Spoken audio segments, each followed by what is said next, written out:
Simple सी बात है, मैं कह रहा हूँ इस क्लास में 10 बच्चे बैठे हैं, एक बच्चे की भी फीस 500 है, तो टोटल कमरे में कितना रुपया बैठा है? कितना रुपया बैठा है? 5000 रुपए बैठे।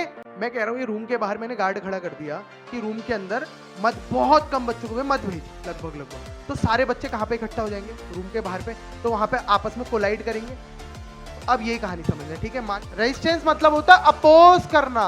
क्या करना?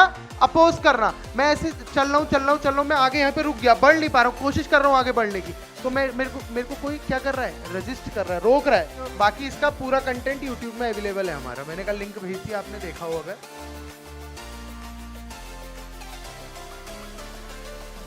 स्टार्ट करते हैं नेक्स्ट चैप्टर। कौन सा? इलेक्ट्रिसिटी। और इलेक्ट्रिसिटी जितना थ्योरेटिकल इंपॉर्टेंट है उससे 10 गुना इंपॉर्टेंट ये न्यूमेरिकली है। मतलब इस हिसाब से, मतलब थ्योरेटिकली तो बहुत कम है चांसेस कि ये इंपॉर्टेंट है, इसमें आने के चांसेस बहुत कम है। तो मैं इसके पहले इंपॉर्टेंट टॉपिक्स लिख दे रहा हूं जो हम पढ़ेंगे इसमें। तो सबसे पहला इंपॉर्टेंट टॉपिक है ओम्स लॉ। सेकंड आपका आता है रेजिस्टेंस। थर्ड आता है फैक्टर्स अफेक्टिंग रेजिस्टेंस। फोर्थ आता है रेजिस्टिविटी। फिफ्थ आता है कॉम्बिनेशन ऑफ रेजिस्टेंस। सिक्स्थ आता है पावर। और सेवंथ आता है heating effect of electric current. और इसका एक और नाम है joules law of heating. Joules law of, और इस नाम से ज्यादा देता है बेटा इसको। ठीक हो गया? जल्दी से लिख लो ये सारे टॉपिक जो हमने आज कवर करने हैं, उसके बाद मैं एक एक करके सारे टॉपिक समझाता हूं।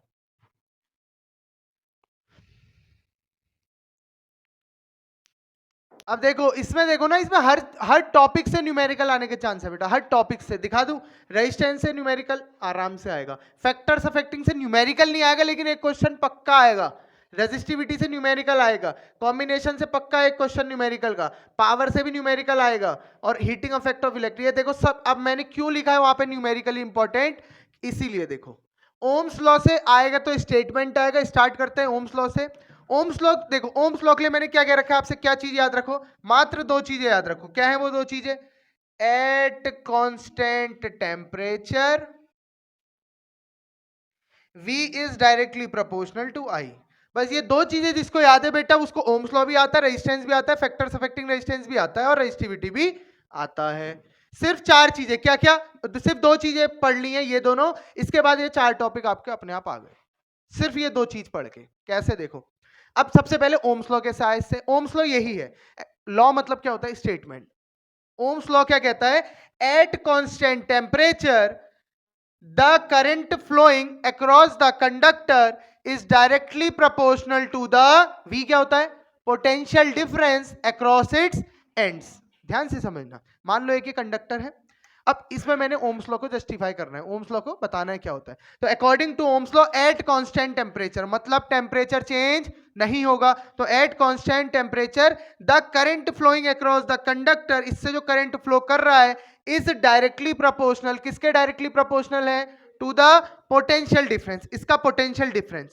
अब पोटेंशियल डिफरेंस कहां पे होता है बेटा? हमेशा एंड्स का निकाला जाता है। पोटेंशियल डिफरेंस का निकाला जाता है? एंड्स का। तो यही बोला मैंने, at constant temperature the current flowing across the conductor is directly proportional to the potential difference across its ends। समझ में आया? कोई डाउट किसी को इसमें लॉ में? सिर्फ ये दो से लॉ बना। अब देखो, अब इसी से आगे कंटिन्यू करता हूं। आपको बता रखा है जब भी प्रोपोर्शनलिटी हटती है इक्वल टू आता है, साथ में एक कांस्टेंट आता है। उस कांस्टेंट को हम यहां पे क्या कहते हैं? रेजिस्टेंस। क्या कहते हैं? रेजिस्टेंस। तो यहां से रेजिस्टेंस का भी आ गया, रेजिस्टेंस R बराबर V अपॉन I। तो रेजिस्टेंस की डेफिनेशन अगर बोलना चाहो तो क्या बोलोगे? It is the ratio of potential difference across the conductor to the current flowing across the conductor. आया? रेजिस्टेंस भी निकल गया। अब रेजिस्टेंस क्या है? मैंने लिख रखा है न्यूमेरिकली इंपॉर्टेंट, मतलब न्यूमेरिकल आते हैं तो इसकी कोई यूनिट भी होगी, ऑब्वियस है यूनिट होगी। जैसे मास केजी में होता है, फोर्स न्यूटन में होता है, तो वैसे इसका भी रेजिस्टेंस है, तो रेजिस्टेंस की भी कुछ यूनिट होगी। यूनिट क्या होती है इसकी? दो यूनिट होती है, एक एसआई यूनिट होती है, क्या? ओम। क्या होती है? ओम। और ओम का साइन ये है, यूनिट क्या है? ओम। और ओम का साइन क्या है? बुझा हुआ बल्ब। और इसकी डिराइव्ड यूनिट क्या है? डिराइव्ड यूनिट मतलब जो फॉर्मूले से निकली है। अब वी क्या होता है? Potential. Potential difference, potential difference की यूनिट क्या होती है? वोल्ट। आई क्या है? करंट। करंट की यूनिट क्या होती है? एम्पेयर। तो इसकी यूनिट क्या हो गई? Volt per ampere. याद नहीं करनी, फॉर्मूला याद है तो यूनिट आराम से बना लोगे, वोल्ट पर एम्पेयर। समझ में आया? लेकिन आप हर जगह देखोगे रेजिस्टेंस आपको ओम में दे रखा है, क्योंकि स्टैंडर्ड यूनिट है, हमेशा स्टैंडर्ड में दिया जाएगा। हाँ, कभी कह दे कि वोल्ट पर एम्पेयर किसकी यूनिट होती है, तो वहां पे दिमाग में आना चाहिए वोल्ट। अच्छा नहीं आ रहा, आपसे पूछ दिया उसने वोल्ट पर एम्पेयर किसकी यूनिट है, नहीं आया दिमाग में। वोल्ट किसका होता है? पोटेंशियल का। एम्पेयर किसकी होती है? आई। वी अपॉन आई किसके बराबर होता है? आर। तो ये किसकी यूनिट हो गई? रेजिस्टेंस की यूनिट हो गई। समझे? पक्का? कोई डाउट? तो रेजिस्टेंस देखो, ओम्स लॉ भी हो गया, रेजिस्टेंस भी हो गया, हो गया। अब इससे बताऊंगा न्यूमेरिकल कैसे पूछेगा। पहले एक बार पूरा थ्योरेटिकल वाला समझा दे रहा हूं, फिर न्यूमेरिकल पे जाएंगे। तो ओम्स और रेजिस्टेंस दोनों समझ में आ गए? पक्का? नेक्स्ट मूव करता हूं मैं आपके लिए फैक्टर्स अफेक्टिंग रेजिस्टेंस के लिए। अब मैंने कहा, अच्छा रेजिस्टेंस मतलब क्या है? रेजिस्टेंस मतलब होता है अपोज करना। क्या करना? अपोज करना। मैं ऐसे चल रहा हूं, मैं आगे यहाँ पे रुक गया, बढ़ नहीं पा रहा हूं, कोशिश कर रहा हूं आगे बढ़ने की, तो मेरे को कोई क्या कर रहा है? रेजिस्ट कर रहा है, रोक रहा है। रेजिस्टेंस।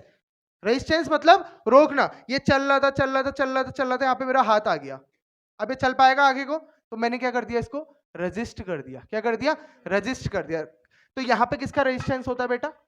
कंडक्टर का जो रेजिस्टेंस होता है वो किसको रोक रहा होता है? करंट को। जो चलती हुई चीज को तो रोकोगे, रुकी हुई चीज को रोक सकते हो क्या? चलती हुई चीज को रोकोगे ना। तो चलती हुई चीज क्या है? करंट। तो करंट को जो रोक रहा है उसे हम क्या कहते हैं? रेजिस्टेंस। और रेजिस्टेंस मतलब भी क्या होता है? अपोज करना, रोकना किसी भी चीज को। समझ में आया? तो अब ध्यान देना, रेजिस्टेंस, अब वो रेजिस्टेंस जो है किस किस पे डिपेंड कर रहा है? जो रेजिस्टेंस हो रहा है वो किस पे डिपेंड कर रहा है? चार चीजों पे डिपेंड करता है। मोस्ट इंपॉर्टेंट, पक्का क्वेश्चन आएगा, फैक्टर्स अफेक्टिंग रेजिस्टेंस का पक्का एक क्वेश्चन आएगा। चार चीजों पे डिपेंड करता है। सबसे पहला, resistance is directly proportional to the length of the conductor.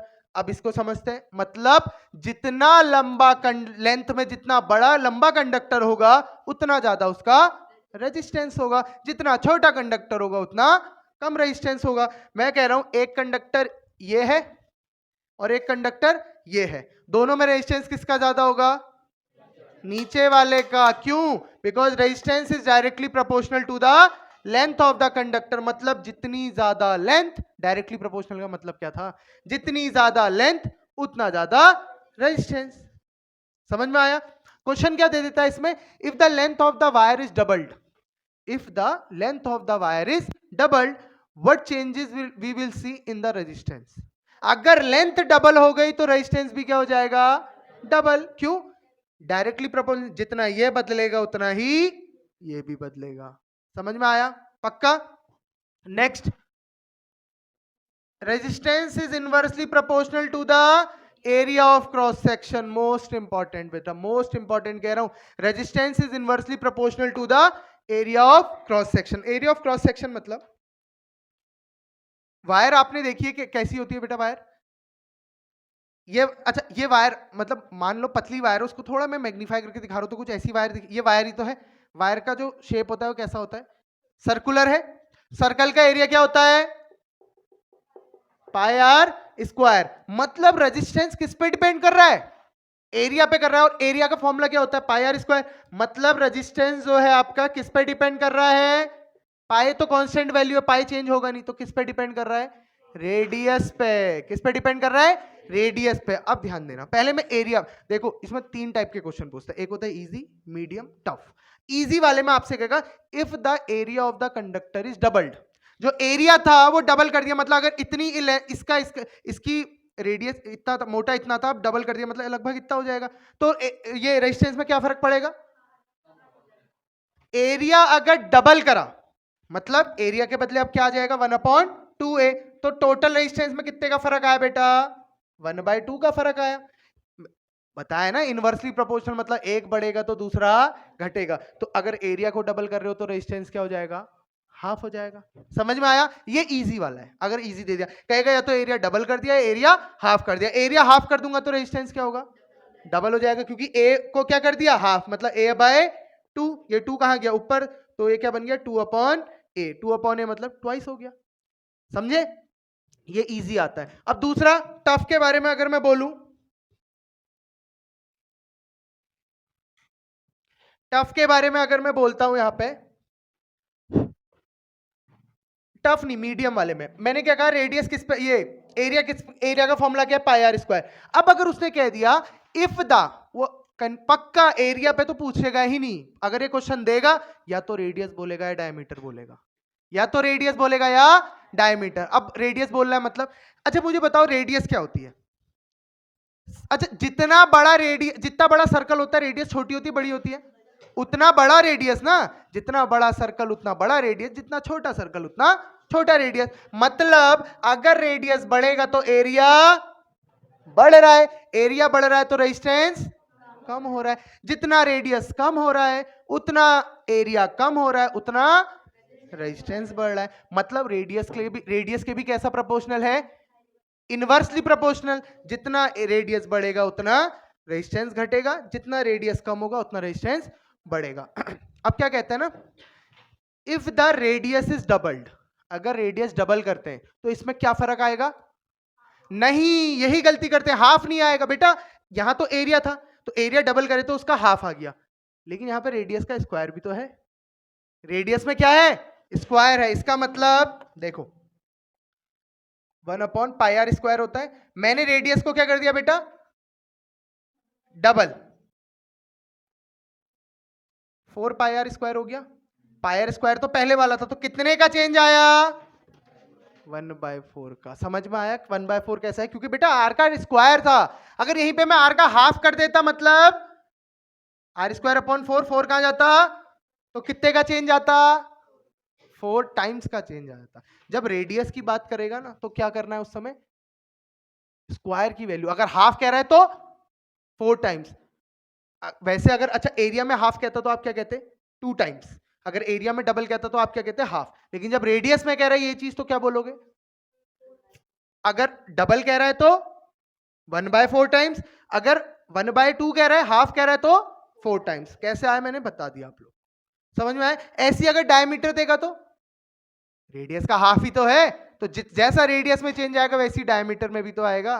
तो जो डायमीटर दिया होगा पहले उसका हाफ कर लोगे, उससे क्या निकाल लोगे, रेडियस। रेडियस वाला मैंने बता दिया आपको, समझ में आया, पक्का, कोई डाउट, ठीक हो गया। तो फैक्टर्स अफेक्टिंग रेजिस्टेंस में पहला तो लेंथ ऑफ द कंडक्टर, जितना ज्यादा लेंथ उतना ज्यादा रेजिस्टेंस, जितनी कम लेंथ उतनी कम रेजिस्टेंस। नेक्स्ट एरिया, जितना मोटा तार होगा उतना रेजिस्टेंस कम होगा, जितना मोटा तार मतलब एरिया क्या है ज्यादा, तो रेजिस्टेंस क्या होगा कम। दूसरा, जितना कम पतला तार होगा, जितना पतला तार होगा उसका रेजिस्टेंस उतना ज्यादा होगा।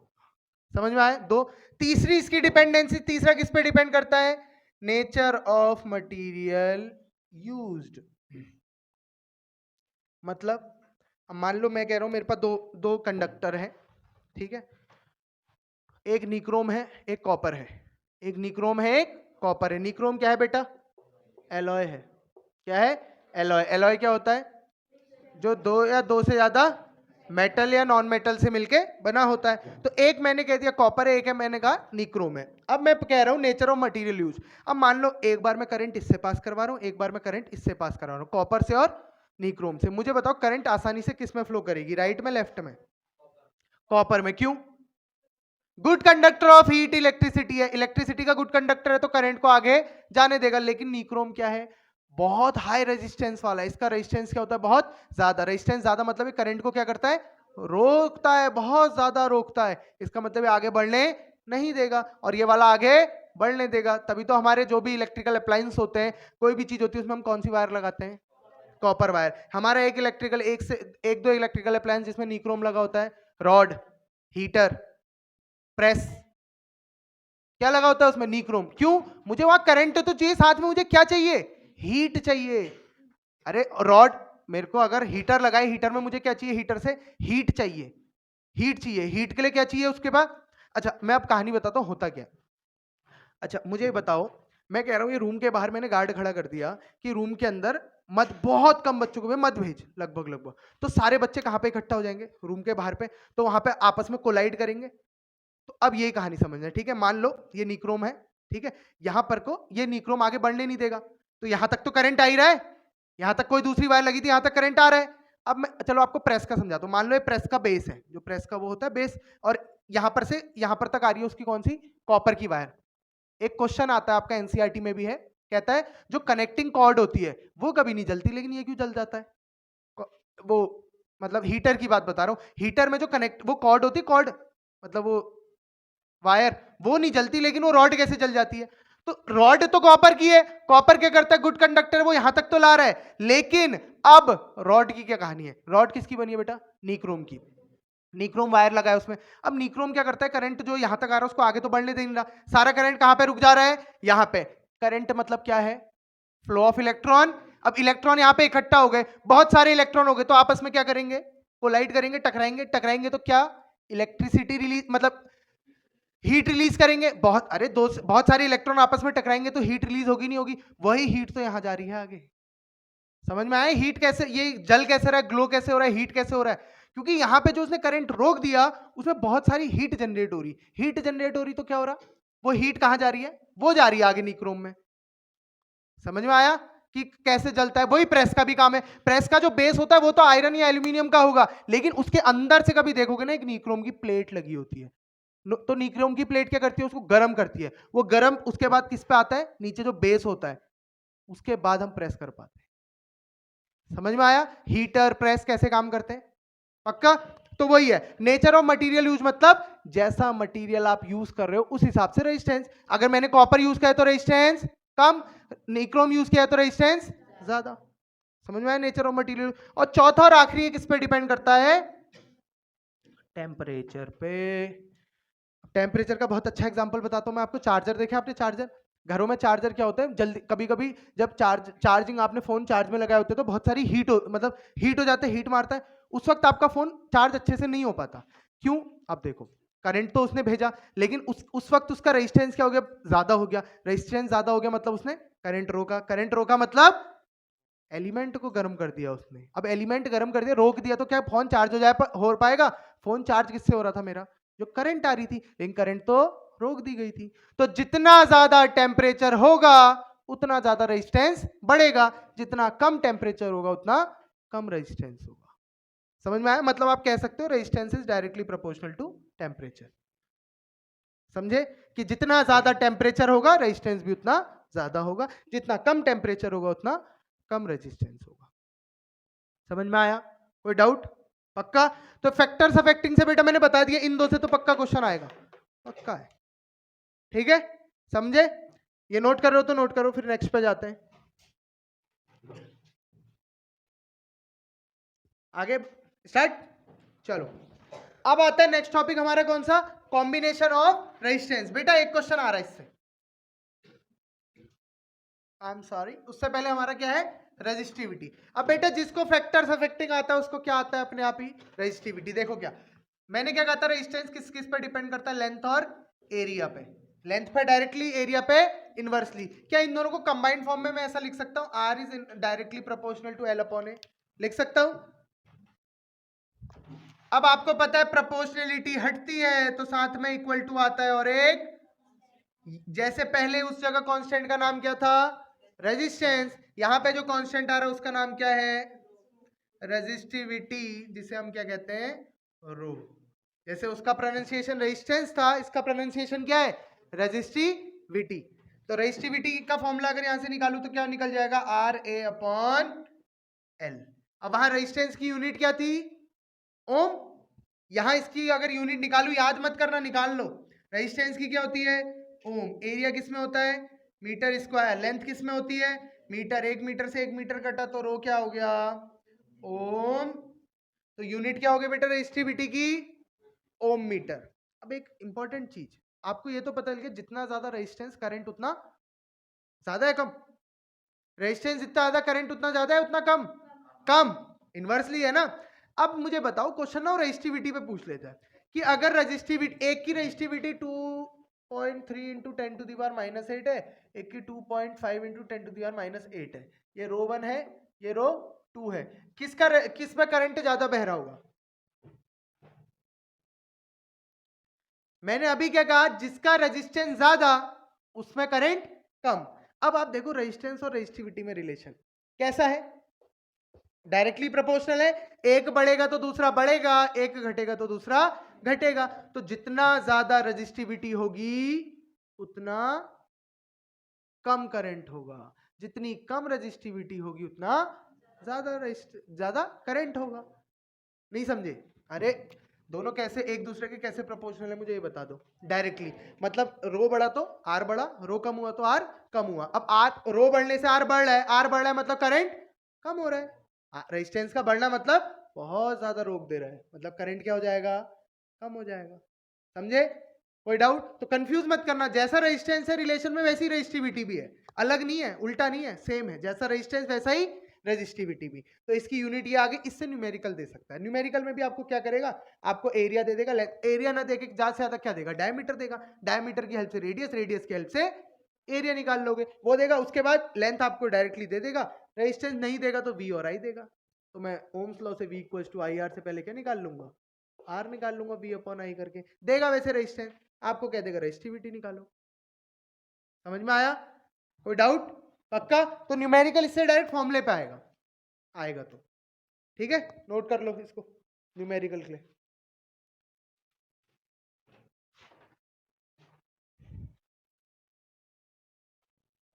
मैंने कहा था ना एक ही टॉपिक आना चाहिए, उसके बाद आपको 4 टॉपिक आ जाएंगे। आ गए चारों टॉपिक। अब आता ही है कॉम्बिनेशन ऑफ रेजिस्टेंस।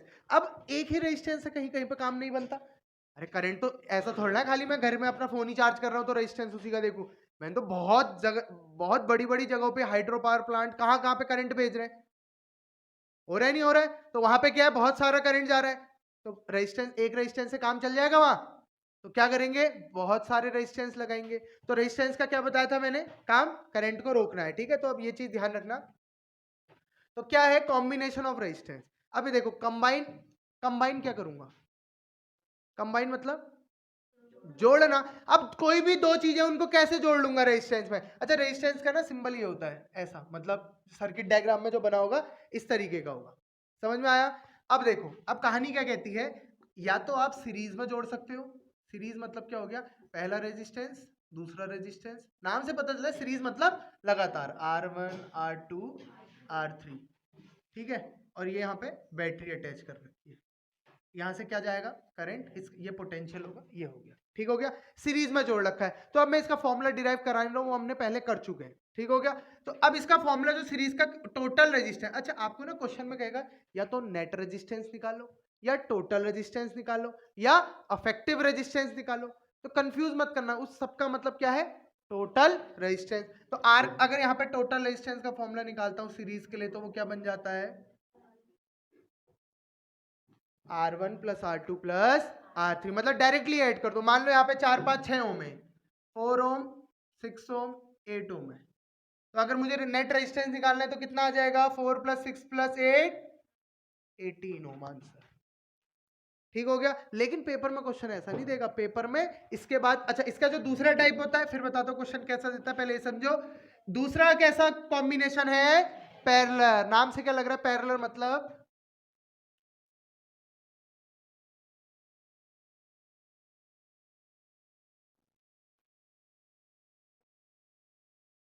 ये है, मान लो ये V वोल्ट है, ये R1 है, ये R2 है, ये R3 है, यहाँ से करंट आया। ठीक हो गया। अब मजे की बात अभी सिखाऊंगा इसमें, फिलहाल ये मैं सिंपल आपको फॉर्मूला क्या होता है ये बता दे रहा हूँ। तो पैरेलल के लिए अब आपको दिख रहा है तीनों रेजिस्टेंस काहे में कनेक्टेड है, पैरेलल में। तो नेट रेजिस्टेंस क्या हो जाएगा, 1/R बराबर 1/R1 plus 1/R2 plus 1/R3। लेकिन लास्ट में इसको क्या करना है, रेसिप्रोकल, क्योंकि उसने मुझसे पूछा क्या बेटा, रेजिस्टेंस पूछा। रेसिप्रोकल ऑफ रेजिस्टेंस पूछा था, क्या क्या पूछा था, रेजिस्टेंस। रेजिस्टेंस मतलब ये तो मान लो मेरा 1/R, इन तीनों को सॉल्व करके 1/R बराबर 1 या 5/3 ओम आ गया। आंसर इतने में नहीं छोड़ना है, उसने निकालने को क्या कहा है, रेजिस्टेंस। तो रेजिस्टेंस क्या हो जाएगा यहाँ से 3 अरे इसका रेसिप्रोकल करा तो इसका भी रेसिप्रोकल हो गया, यहां छोड़ना है आंसर। समझ में आया? पक्का? अब इसका जो न्यूमेरिकल देगा ना बेटा 3 मार्क्स में देगा। कितने मार्क्स में? 3 मार्क्स में। उस 3 मार्क्स में 3 मार्क्स में 2 पार्ट में दे सकता है, 3 से ज्यादा का नहीं आएगा इसका, मैक्स टू मैक्स 3 मिनिमम 2। ठीक हो गया। अब जो 3 मार्क्स में दे रहा है उसमें 2 पार्ट देगा। पहला पार्ट कहेगा फाइंड द नेट रेजिस्टेंस या टोटल रेजिस्टेंस या इफेक्टिव रेजिस्टेंस, ये कहेगा। दूसरा पार्ट नेट रेजिस्टेंस निकाल लोगे ना पता करके सीरीज में पैरेलल। दूसरा पार्ट कहता है फाइंड द करंट या फाइंड द वोल्टेज कह देगा। अब देखो आपके पास, अच्छा याद करो केमिस्ट्री में कॉम्बिनेशन रिएक्शन पढ़ाई थी। कॉम्बिनेशन मतलब क्या बताया था? बहुत सारे जुड़ के एक प्रोडक्ट बना रहे, मतलब यहां पे भी मैंने लिखा ना कॉम्बिनेशन ऑफ रेजिस्टेंस, मतलब बहुत सारे रेजिस्टेंस कंबाइन होकर लास्ट में कितना रेजिस्टेंस बच जाएगा? एक। तो मतलब ये तीनों को जब मैंने सॉल्व करा तो एक बन गया रेजिस्टेंस, ये आर आ गया मेरे पास नेट रेजिस्टेंस। आई या वी में से एक चीज देगा आपको, आई या वी में करंट, या तो करंट देगा या वोल्टेज देगा। जनरली वोल्टेज दे देता है। मान लो कहते हैं 12 वोल्ट की बैटरी है, ठीक हो गया। अब देखो ये मेरा नेट रेजिस्टेंस कितना आया था? 18, वी कितना दे दिया उसने? 12। अब मुझे करंट पूछ रहा है, नहीं निकाल पाऊंगा। अभी फॉर्मूला बताया था ना ओम्स लॉ की हेल्प से, V equals to I R, तो यहाँ से आई का फॉर्मूला क्या निकल गया? V upon are. V कितना था? 12, आर कितना था? 18, 6 2 जा 12, 6 3 जा, तो आई कितना हो गया? 2.3 एम्पेयर। समझ में आया? ये बहुत बेसिक क्वेश्चन बता रहा हूं मैं, अभी इसके बाद जो लेवल वाला क्वेश्चन देता है वो समझा रहा हूं। फिलहाल ये समझो कि अगर आपको नेट रेजिस्टेंस निकालना आ गया तो उसके बाद अगर पोटेंशियल दिया तब भी करंट निकाल लोगे, करंट दिया तो पोटेंशियल निकाल लोगे by the help of Ohm's law. Ohms law से जो मेरे पास फॉर्मूला है वही केस यहाँ पे भी होगा। आर निकल गया तो वी दे रखा होगा, आई दिया होगा, उससे आर वो आई निकाल लोगे अगर वी दिया है, वी निकाल लोगे अगर आई दिया है। समझ में आया? अब आता है इसका क्वेश्चन। इतना इजी क्वेश्चन नहीं देगा आपको। क्वेश्चन कैसा देगा देखो, यहाँ पे सर्किट डायग्राम बना रहा हूँ आप लोग।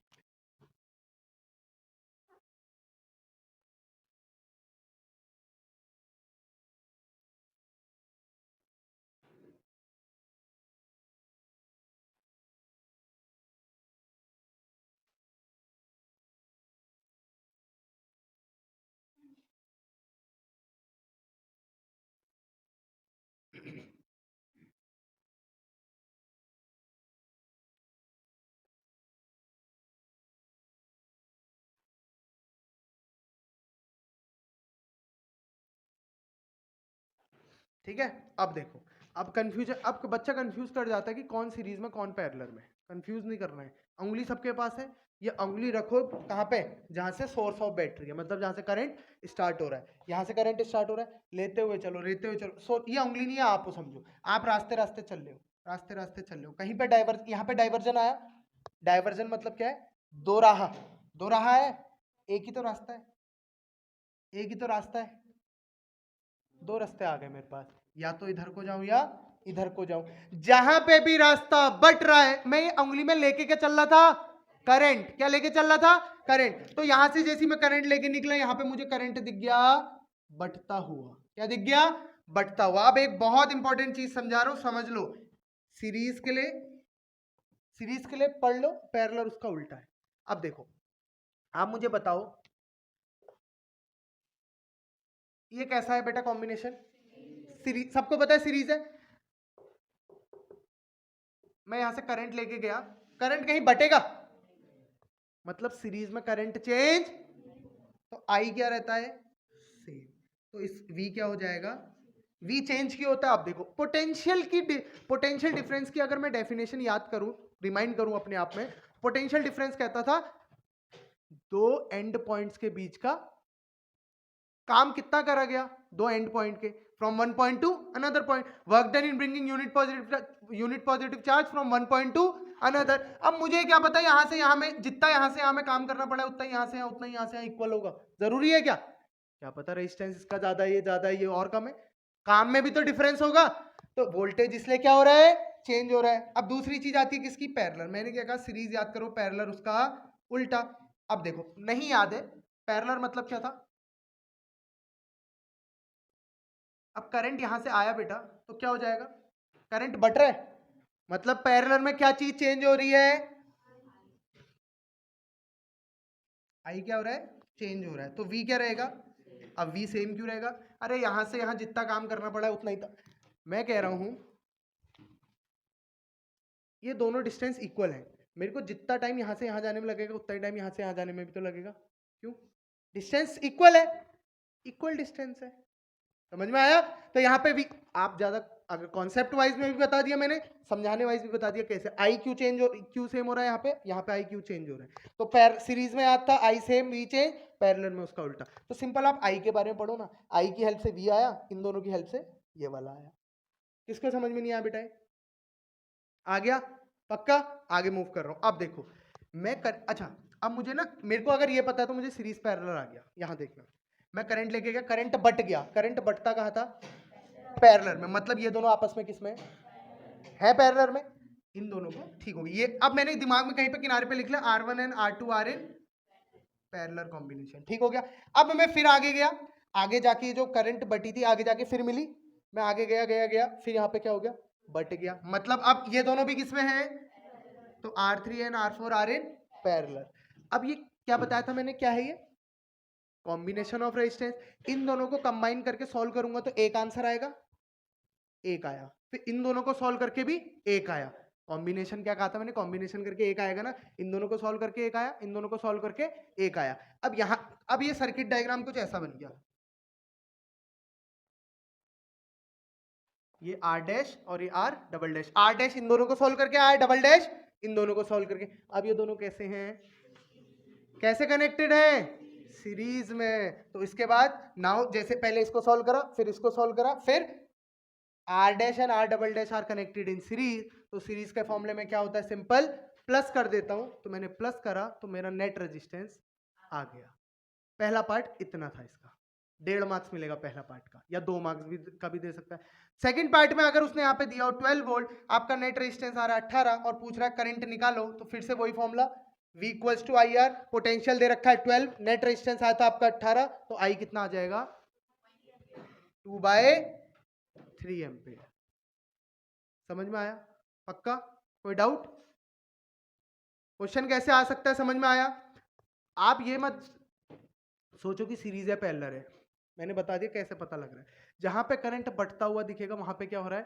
पैरेलल। जहां पे करंट सीधा सीधा जा रहा है वहां पे सीरीज। ठीक है, एक और समझ लेते हैं।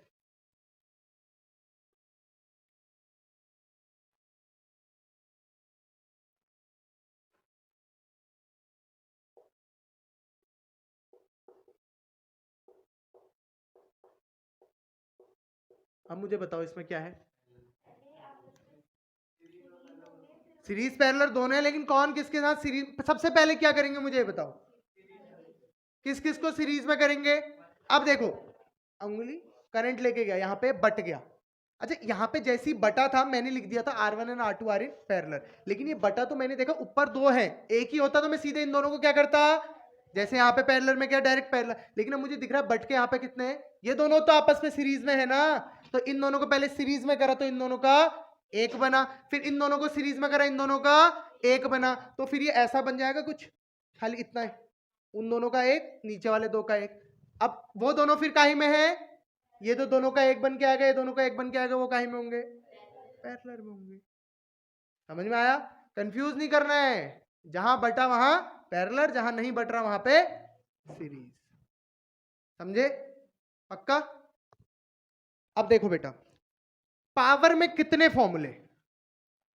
एक, और उस एक से बनाएंगे 5। उस एक फॉर्मूले से कितने फॉर्मूले बनाएंगे? 5। आपको पावर का एक फॉर्मूला याद रखना है, कौन सा? Power equals to work done upon, याद हो जाएगा? बस ये याद कर लो, इसके बाद एक फॉर्मूला याद करने को नहीं कहूंगा। अब देखो, अब मुझे पता है सिंस वर्क डन बराबर क्या होता है? V into I into W का फॉर्मूला है क्या?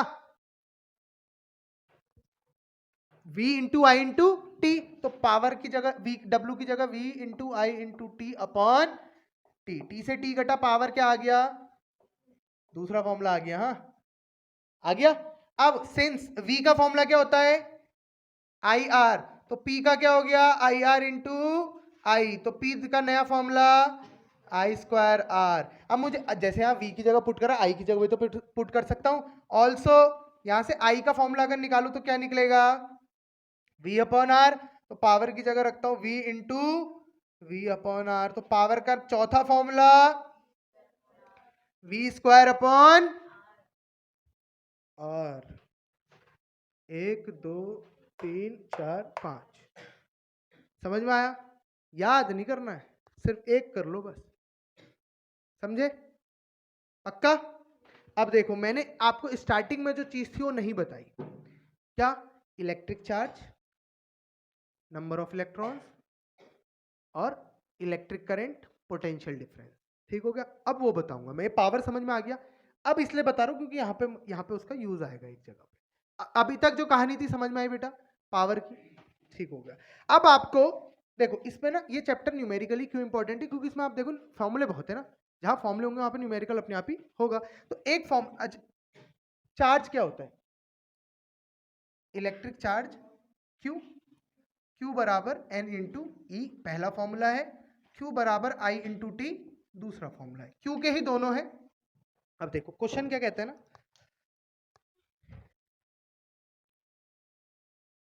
इसमें N है नंबर ऑफ इलेक्ट्रॉन्स, E है चार्ज ऑफ इलेक्ट्रॉन, Q क्या है?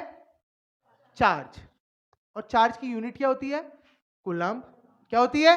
कूलम्ब। अब क्वेश्चन क्या कहता है ना, इफ, क्या, अगर 5 इलेक्ट्रॉन इससे फ्लो कर रहे हैं, 5 इलेक्ट्रॉन इससे फ्लो कर रहे हैं, तो चार्ज बताओ इसका।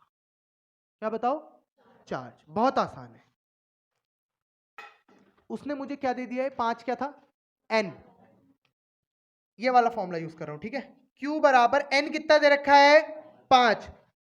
E क्या है कहा था मैंने?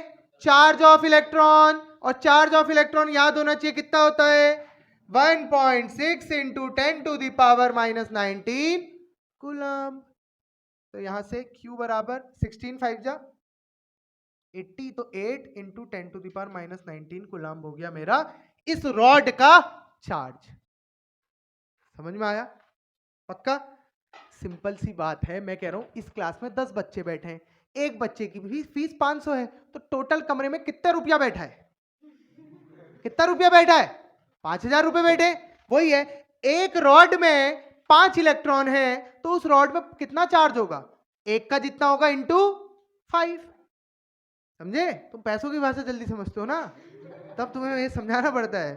फीस फीस करते हो ना तुम, तो पता है फ्री में पढ़ा रहा हूं मैं। ठीक है? समझ में आया ये चीज? अब देखो, ये तो ये वाले फॉर्मूले का यूज बता दिया मैंने। अब ये वाले फॉर्मूले का यूज क्या होगा?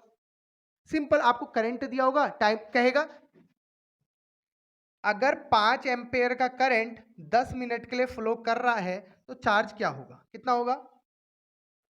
कितना होगा? यस, मिनट को बेटा सेकंड में चेंज करोगे। क्यों? यूनिट क्या है कूलम्ब की? सॉरी, चार्ज की? सी, कूलम्ब। डिराइव्ड यूनिट क्या होती है? Ampere second. आई की क्या? एम्पेयर। टी की क्या? सेकंड। तो इसको किस में करूंगा पहले? 1 मिनट में 60, तो 10 मिनट में 600, 6 पंचे 3000 कूलम्ब का चार्ज हो गया। तो बस ये ध्यान, 2 मार्क्स में आएगा बेटा इससे क्वेश्चन। किससे? इससे 2 मार्क्स का क्वेश्चन आ रहा है, एनसीईआरटी में भी दिया हुआ है, अभी करेंगे हम। क्या क्वेश्चन आएगा? आपको चार्ज दे देगा, टाइम दे देगा, लेकिन टाइम किस में देगा? मिनट में। तो उसको मिनट से पहले किस में करना है? सेकंड में। उसका आंसर निकालो, टीचर ऐसे करेगा, 2 मार्क्स दे देगा। समझे? पक्का? 2 मार्क्स में आ रहा है इससे। आ गया समझ? अब मैं आपको देखो एक चीज, ये 2 फॉर्मूले समझ में आ गए? पूछो।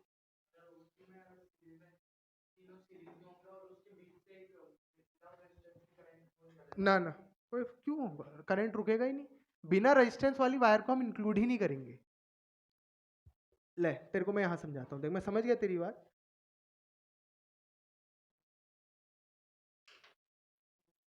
रुक जा मेरे भैया, तू मान ले तू ऐसा कह रहा है, ये है करंट, यहां से गई, यहां मुझे बता करंट बटेगी क्यों? यहां रेजिस्टेंस नहीं है, तो खाली जहां रेजिस्टेंस है वहां पे करंट नहीं जाएगी। यही तेरा भी क्वेश्चन था। मन की बातें पढ़ रहा हूं यार आजकल, टेंशन मत ले।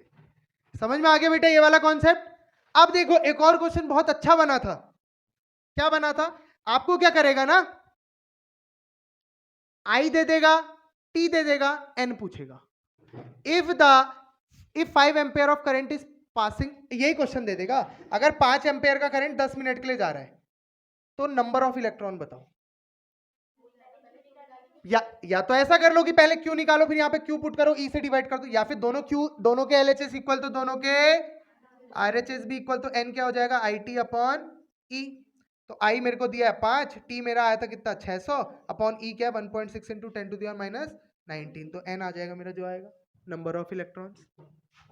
आप ऐसे भी कर सकते हो कि पहले क्यू निकाला फिर क्यू को यहाँ पुट करा, मैं एक और तरीका बता रहा हूँ। ठीक हो गया, समझ में आया पक्का? अब देखो मैंने एक और चीज, ये तो मैंने चार्ज का बता दिया, चार्ज पे क्या क्या फॉर्मूला है। अब आ रही है बात किसकी, अभी एक साथ सारे फॉर्मूले लिखा दूंगा टेंशन मत लो। अब आ रही है बात किसकी, पोटेंशियल की। पोटेंशियल का फॉर्मूला क्या होता है, V equals to W upon Q. मैंने क्या बताया था अभी पोटेंशियल डिफरेंस की definition, work done in bringing unit positive charge from one place to another place. एक जगह से दूसरी जगह लाने में यूनिट पॉजिटिव चार्ज को कितना काम करना पड़ रहा है उसे क्या कहता हूं मैं, पोटेंशियल डिफरेंस। अब देखना, हाँ W इक्वल्स टू यहां से V इंटू क्यू लिख दूं, लिख सकता हूं, V equals to I R, Q equals to I T. Formula क्या बन गया, आई स्क्वायर आर टी। किसका फॉर्मूला बना, वर्क का। अब मैं कभी भी वर्क बोलूं, एनर्जी बोलूं या हीट बोलूं, तीनों का मतलब एक ही है। तो आपने इसी बात पे heating effect of electric current भी पढ़ लिया। हीटिंग, इसको H भी बोल सकता हूं और एनर्जी भी बोल सकता हूं, I square R T, I square R T, heating effect of electric current. समझ में आया पक्का, कोई डाउट आ गया ना समझ में? Heating effect of electric current बेटा यही है बस, W बोलूं, H बोलूं या E बोलूं, फॉर्मूला क्या है, आई स्क्वायर आर टी। निकला कैसे बता दिया मैंने, समझ में आया पक्का? अब हीट क्यों होता है मैंने बता दिया, कैसे हीट होता है, रेजिस्टेंस बहुत ज्यादा होगा तो वहां पे करंट क्या हो जाएगा, रुक जाएगा। करंट रुक रहा है मतलब इलेक्ट्रॉन रुक रहे हैं, इलेक्ट्रॉन आपस में क्या करेंगे, कोलाइड करेंगे, कोलाइड करेंगे तो हीट रिलीज होगी, हीट रिलीज होगी तो गर्म हो जाएगा। समझ में आया? तो ये है पूरी कहानी किसकी, इलेक्ट्रिसिटी की। क्या क्या आ सकता है, कैसे क्वेश्चन आ सकते हैं, सब बता दिया। समझ में आया पक्का? इसको जूल्स लॉ ऑफ हीटिंग भी कहते हैं, पेपर में जूल्स लॉ ऑफ हीटिंग के नाम से ज्यादा पूछेगा, इसको पूछेगा तो। ठीक है, ठीक है, चलो अच्छा एक काम करते हैं, एक बार इस चैप्टर के सारे इंपॉर्टेंट क्वेश्चन वो फॉर्मूले लिख लेते हैं। ठीक हो गया, इंपॉर्टेंट फॉर्मूले जितने हैं इस चैप्टर में एक साथ लिख लेंगे, ताकि पेपर से जिस दिन पेपर है उसकी सुबह क्या हो, रिवाइज हो जाए ना। इसलिए कह रहा हूं सारे फॉर्मूले हर चैप्टर के एक साथ एक बुकलेट बनाओ, उसमें लिखो, फायदा आप लोगों के लिए बेटा।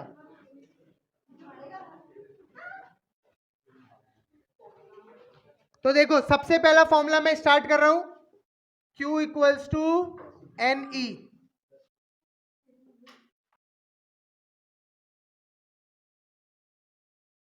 देखो यहां पे E क्या है, चार्ज ऑफ इलेक्ट्रॉन्स, कितना होता है 1.6 into 10 to the power minus 19 coulomb, और N क्या है नंबर ऑफ इलेक्ट्रॉन्स। I और T तो आपको पता है। थर्ड फॉर्मूला आ जाता है V equals to I R. चौथा फॉर्मूला रेजिस्टेंस का, यहीं से अलग से नहीं लिखा रहा हूं, यहीं से निकल जाएगा क्योंकि। नेक्स्ट फॉर्मूला क्या आता है, rho equals to R A upon L. पांचवा फॉर्मूला क्या आता है, H इक्वल P के फॉर्मूले आते हैं, P equals to W upon T, P equals to V into I, P equals to I square into R, P equals to V square upon R।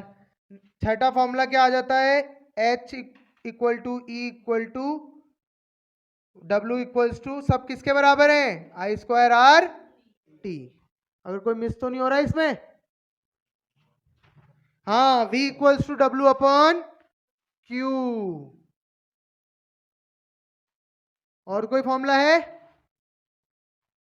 Combination of resistance 8, ये तो है, I equals to Q upon T, R equals to R1 plus R2 plus R3, ninth है parallel का, ये लिख लेना यहाँ पे, पहले सीरीज लिख लेना, सीरीज कॉम्बो, और ये क्या है पैरेलल कॉम्बो। 1/r बराबर 1/r1 plus 1/r2 plus 1/r3 up to जितने रेजिस्टेंस हो।